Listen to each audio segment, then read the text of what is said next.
Hi guys, I've been asked to come and talk today on fume and fume extraction systems. Unfortunately, I can't do this live. The date of your conference clashes with half-term week for the schools in the UK, and I've had to take holiday with the family. So sorry, I can't be with you this time.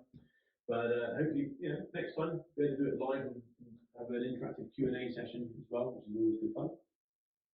But today I've done a pre-recorded video in our office here in Bristol in the UK to talk about fume extraction systems. So first of all, what is fumes? Fumes are a very small particulate. They're so fine, quite often you can't see them with the naked eye. They're in the respirable range of particulates. So what does that mean? That means, well, when we breathe it in, it goes past the body's defensive systems, it goes past the nasal hairs, it goes past the throat lining, it goes down into our lungs, it settles deep down in the bottom of the lungs and can cause serious health issues down there.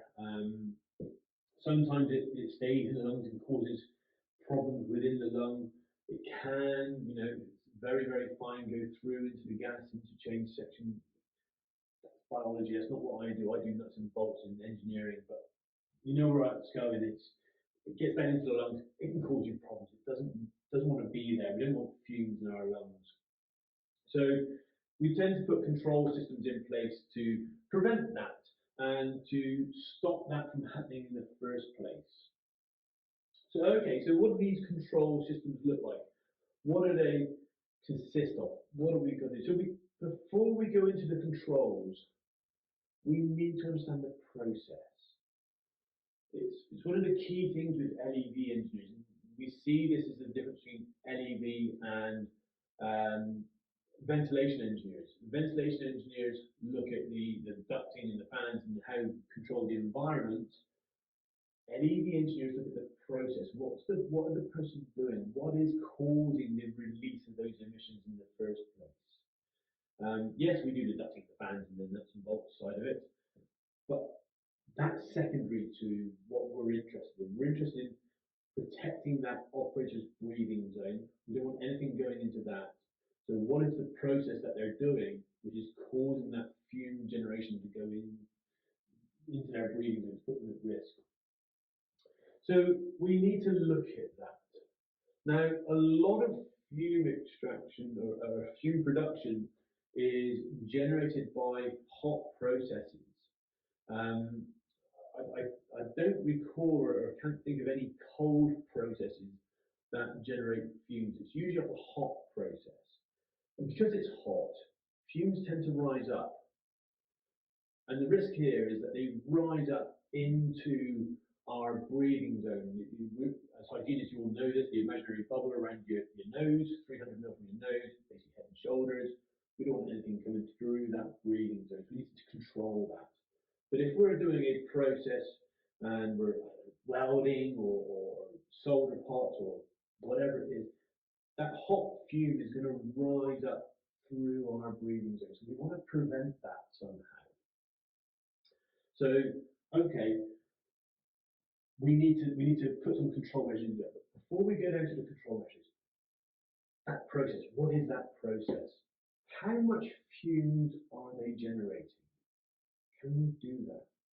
Can we work out the rate of fume generation? Well, yes, sometimes you can. If you've got welding applications, you can look at how much welding rod they're burning, how much they're laying down, what's the thickness of the rod, how quickly are they working. You can do calculations to work out how much weld they're laying. Will give you an indication of how much fume is being generated. So okay, we can look at that. And if they're using very thin rods and they're doing spot welding, well, that's not a lot of fume.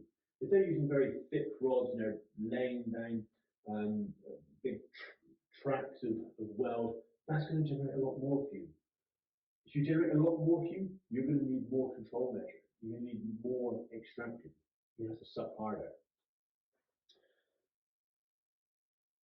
Other processes like vehicle exhaust that produces fumes at the back of the car or the truck or whatever it is, again, we can work out a rate of generation. If we can take the size of the engine, 2 litre engine, its volume is 2 litres.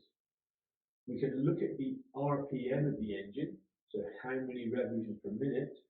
That will give us a rate of generation. It will give us a volume.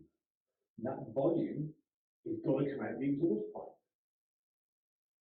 So if we know the rate of generation, the RPM, and the literage, we know how much emissions are going to come out of that exhaust tailpipe. And if we can work out the temperature as well, you've got to remember temperature. Temperature is important because what happens when you heat up air? Hot air rises. We know that, don't we? But it also expands.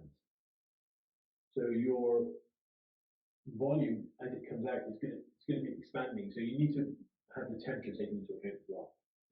And there's formulas we can use to calculate this. So if we've got a vehicle exhaust, we know it's running. Now, if it's a test station, it might be running on tick over, so 1,000 RPM. If it's in a test bay, it might be revved up to a certain level, so it might be doing 3,000–4,000 RPM. If it's a working vehicle, it may be even higher. If it's a generator, it can be very high. So you need to ask those questions. What's the size of the engine? What's the RPM? Are they able to give you details of the exhaust gas temperatures? And once you've got those figures, you can plug them into a calculation, and it will give you a volume flow rate. And same with your welding, once you've worked out how much weld you're generating, how much weld fume you're generating from your weld, you can then work out a volume flow rate.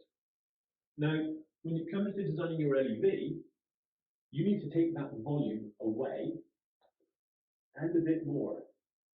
Just taking away the bare minimum won't be enough. So we tend to add 20% onto that volume, that rate of generation, and that will give us our extraction volume flow rate for our LEV hood.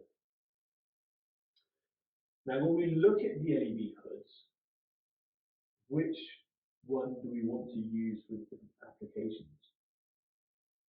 I'll start with the vehicle exhaust one first. That's relatively straightforward, so easy. A number of manufacturers produced vehicle exhaust tailpipe extraction hoods.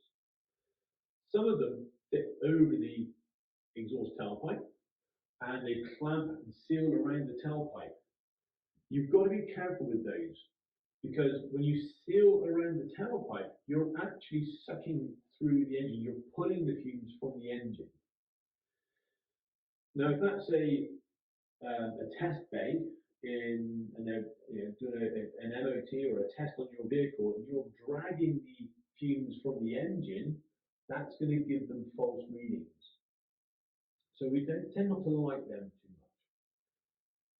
The alternative is to have a receiving hood just away from the tailpipe.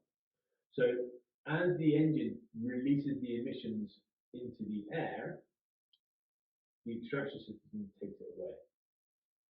It receives the fumes, they're pumped into the hood, and then the hood takes it away into the LEV system. Now, those fumes are going to be hot. They just come out of the engine, and we all know this, and you can go and try it, but I don't recommend it. You can go and touch an exhaust pipe from your vehicle, and you're going to burn yourself because it's going to be hot. It's going to be probably a few hundred degrees. But those emissions will cool down very quickly. Air doesn't hold temperature very well. It's not a very good way of conveying temperature. So once they come out of the tailpipe, they will start to cool very quickly. By the time they're 200, 300, 400 millimeters away from the exit of the vehicle, they'll be about ambient temperature. So they can go into your LEV system and be drawn away. And the hoses, you may want a bit of high temperature hose at the beginning, but once you've got 3 or 4 meters into your system, you're pulling in fresh air all the time, so you're diluting it down, dropping the temperature, it should be fine. And then when it gets to your fan, it should be relatively cool. Your fan on the fume extraction systems wants to be outside your building. Why? A couple of reasons. One, external spaces is generally cheaper than internal spaces, but that's not really our concern. Noise, well, noise is a bit of a concern, isn't it? Especially for you guys as hygienists, you monitor for noise, you measure noise, and you want to try and reduce noise. And the best way of reducing noise is to buy quiet. Don't try and insulate stuff or lag stuff afterwards, or acoustically lag stuff. Do it right the first time, buy quiet. So if we install the fan outside, then it's not affecting people inside the building. But from an LED engineer point of view, that's not my main concern. My main concern is on the upstream of the fan, so before the fan, all our ductings are negative pressure. So it's sucking in all the air being drawn into the system. So if I have a leak, if I have a hole, the leak goes into the pipe, which is great. That's what we want. We don't want leaks coming out of the pipe. But downstream of the fan, it's under positive pressure. And if I have a leak or a hole downstream of the fan, the fumes will come back into the working environment. And that's what we don't want, especially when we're dealing with vehicle exhaust fumes such as diesel fumes. They're a carcinogen. We don't want to be breathing that stuff in. It's not good for us. So by putting the fan outside, any of the leaks on the positive side, on the downstream side of the fan, will be outside, out to fresh air, out to a safe place. Now, we can filter the fume. It is a particulate, after all, as we said. So customers may want to filter it before they discharge the gases to atmosphere. Most of the time when it comes to vehicle exhaust, unfortunately, people don't filter it, they do just chuck it straight to atmosphere. If we're going to do that, we need to vent it to a safe place. Where is a safe place? Well, that's part of a risk assessment. As the LED designer, we would advise, we'll look at it, and if we've got nothing outside the building and it's filled as far as the eye can see, or scrubland as far as the eye can see, there is a case of saying, okay, we can just chuck it out here and it will be fine. We have to be careful about something called recirculation. What's recirculation? As the wind blows across the land, it hits our buildings and the wind goes up over the buildings. And as it goes over the buildings, so you get eddy currents around the building. And if you look at wind patterns on buildings, winds create negative pressure as they go over buildings. And when you see these big storms and the tornado hits Kansas and rips the roof off the building, it's because it's causing negative pressure. And that negative pressure sucks the roof off the building.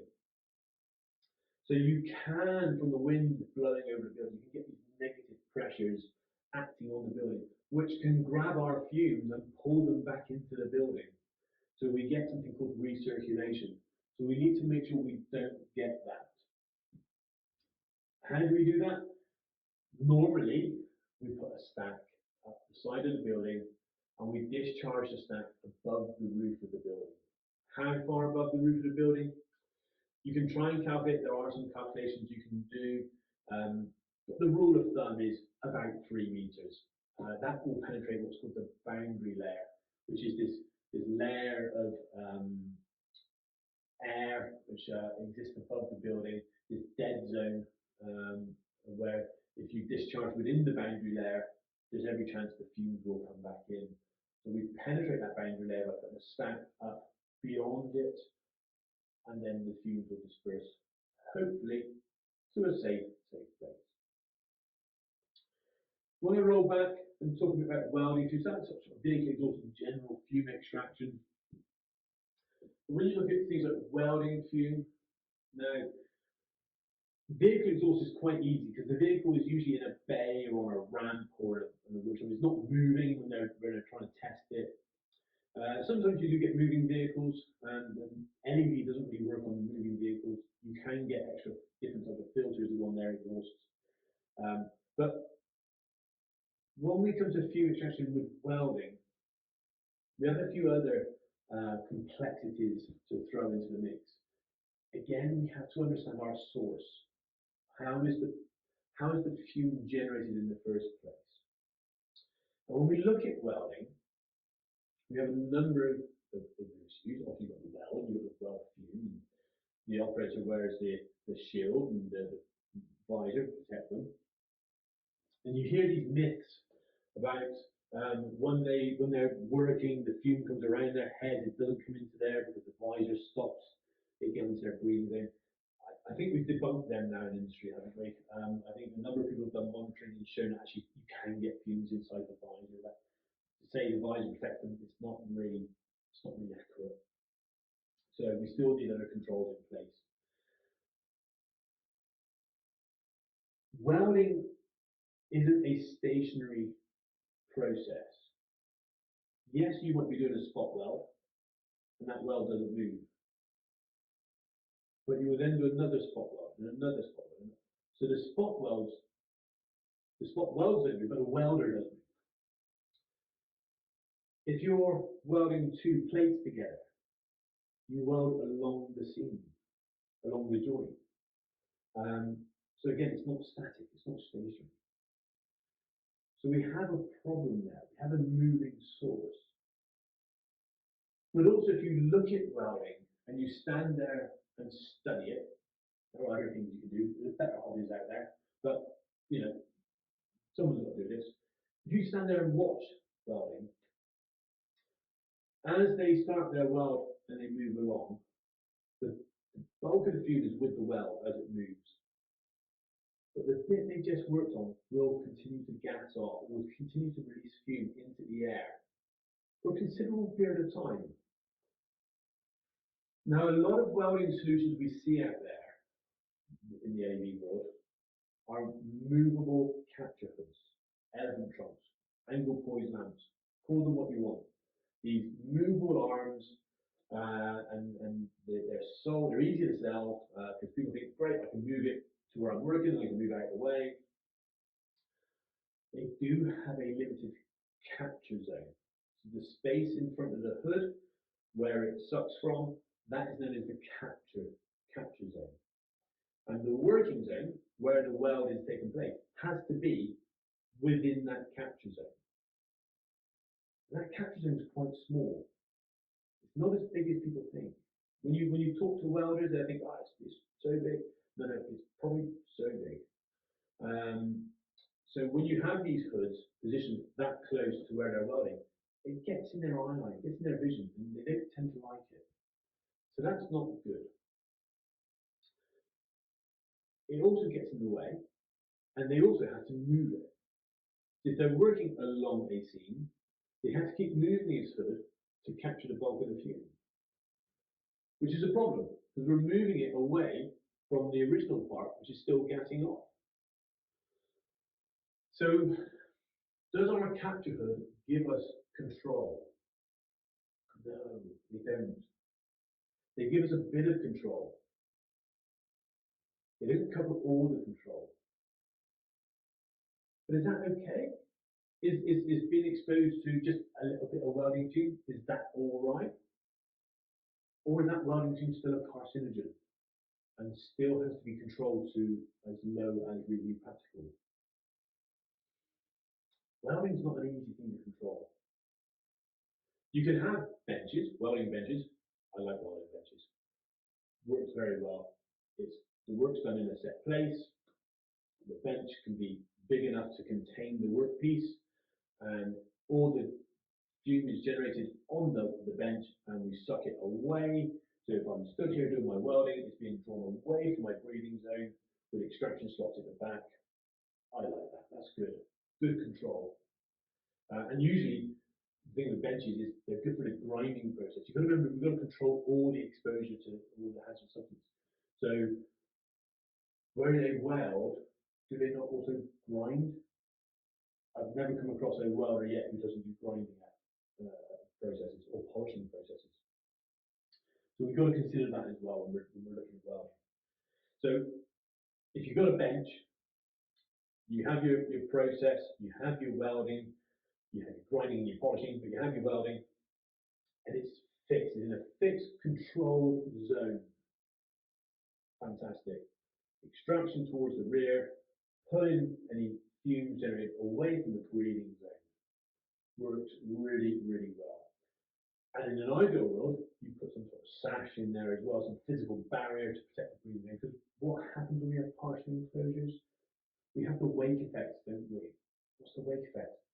The wake effect is when the air comes around the torso and we get eddy currents in front of the torso, which can pull the contaminant back into the breathing zone and penetrate our breathing zone. We need to avoid that. And how do we avoid that? Things like sash, physical barriers there is good. Or side draft. So instead of having extraction at the back, or in front of me rather, if I turn to the side and I have extraction on the side, so it pulls the fumes across the torso. That works really well. So if you do have movable capture hoods, try and have them positioned to the side of the operator, not in front. If they're in front, you get the wake effect. If they're to the side, you get a nice clean airflow coming through. So that works well, but that's not always practical to have things put on benches. So where you've got more awkward shapes, or people are working underneath machinery or inside machinery or other applications, how do you keep them safe? What we have on tool extraction. On tool extraction can be fantastic. It can be really good. The HSE in the UK reckons you can get 80 to 90% reduction in exposure from using on tool extraction. But again, that's not 100%. Is that 10% they're going to be exposed to? Is that safe? Do we need to do more? When it comes to welding fume, there's not one simple solution. It has to be a multi-pronged approach. I think there is no safe solution for the actual welder. Engineering controls can reduce the exposure from a certain level to a level, but I don't think they're going to take it all the way down, just because of issues of how the welding is done, how the operators use the systems, and the very nature that welding moves. It doesn't stay still. So to protect the welder, I think they have to be in RPE. Air-fed helmets, ideally, to keep them safe with good H13, H14 HEPA filter protection, which is changed on a regular basis, and they have to be trained how to use that and when to recognize it and when to change it. We have come across people who wear RPE without the filters in because there is more airflow. That's not protecting anyone. Okay, so make sure they understand the importance of it. You need to wear the RPE. That will keep the operator safe. But what do? What does everyone do? It's human nature. When they finish doing the weld, they lift the visor up, they lift the mask up, breathe in the weld fumes. So you do need the engineering controls as well. You need the LEV, bench, capture hoods, whatever it is. You do need those as well on tool extraction. They will take away the bulk of the emission, bulk of the fume. And that will protect not just the person doing the welding, but also anyone else who comes into that workshop, whether it's visitors to the workshop, whether it's management, whether it's admin staff coming through to the workshop, whether it's delivery drivers, forklift truck drivers, whoever else is coming into that working environment, are all put at risk from those fumes. The fumes don't just stay with the welder, they travel around and go everywhere. So you need the LEV to try and control that. But again, the LEV isn't 100%. It will do a reduction, but not 100%. So for the bits it doesn't do, I think you need general ventilation or dilution ventilation to give it its proper term. What is dilution ventilation? It's quite straightforward. It's a fan in the roof. Actually, it's probably a couple of fans in the roof to give a good air change rate in the building. Probably around about 10 air changes an hour will give you a decent dilution rate. And how are you going to work that out? You can do some smoke tests, you can do some calculations. If you know the volume of the fan moves, you can do an air volume flow rate calculation. And you're going to want to bring fresh air in at low level and extract high level. Now you will come across other types of systems out there which people have had in and used for years and have been sold, which come with a few myths about them. Electrostatic air cleaners, you may have seen them. These are like relatively large boxes with a fan and some filters in them. And one of the key filters is the electrostatic element. They work really well. They are fantastic for welding, fume, grinding dust because the particles come into the filter. You have a pre-filter to take out the big stuff, and then you have behind that a series of metal plates. And between those metal plates, you have these wires, and the wires have a high voltage pass through them. And as the particles come past those wires, they get a positive charge out of it, and it causes them to stick to the metal plates. So when you have a metallic dust, it takes a charge, it sticks to the plate. They work really well. Really can clean the air. It's good. They are good. But, and this is a big but, for a while the industry used to hang these things off of chains on them from the roof. And we used to hear these old wives' tales or rumors or myths or whatever you want to call them, that people say welding fume hangs at high level. Because it's hot, it rises up. If you look up through, you can see this blue haze. It hangs between 3 and 6 meters above floor level. Not buying it. I understand hot air rises, and I get that, because it does. We know that, don't we? Hot air readings go up. So, but also, what does hot air do? It cools down. So that particulate, that metallic particulate in that fume, whilst it when it's hot, it might rise up, but at some stage it's going to cool down. So is welding fume dangerous when it's rising up or when it comes down, or is it always dangerous? It's always dangerous. I don't think it matters whether it's going up or down. So, okay, what goes up must come down. That's one thing. When that fume is rising up from your source, up through the breathing zone to high level, when are we at risk? When it's coming through our breathing zone. Anything coming through the breathing zone is a problem. We don't want that. We have to stop that. So having filters hanging from chains on the roof, no matter how good they are, it's too late. The operator's already breathed it in. So they are at best a dilution system. They are not a local control. So you cannot rely on them to protect health. They help, they're better than nothing, but they are not the solution. The solution for me to protect the welder is the aircare helmet.